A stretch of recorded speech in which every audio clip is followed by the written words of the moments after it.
আসসালামু আলাইকুম রহমতুল্লাহ। কখনো শয়তানকে হারিয়েছেন? একবার হারিয়ে দেখেন, অন্তরে অন্তরে কি পরিমাণে প্রশান্তি পান আপনি। এই ধরেন আপনি নামাজ পড়তে পারতেছেন না, আপনার নামাজ পড়তে খুব ইচ্ছা করতেছে, তবুও পড়তে পারছেন না। আপনার রুজু করতে ইচ্ছা করতেছে, আপনি করতে পারছেন না। আপনার ভালো কাজ করতে ইচ্ছা করছে, তা সত্ত্বেও আপনি ভালো কাজ করতে পারছেন না।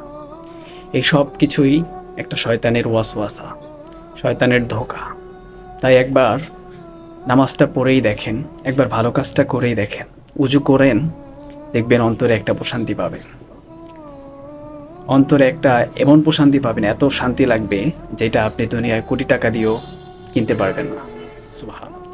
তাই আজ থেকেই চেষ্টা করুন, শয়তানকে হারিয়ে নিজের অন্তরকে হারিয়ে আপনি আল্লাহকে জয়ী করুন, নিজেকে জয়ী করুন। ইনশাআল্লাহ অন্তরে প্রশান্তি আসবে। ভিডিওটি ভালো লাগলে অবশ্যই শেয়ার করে দিবেন।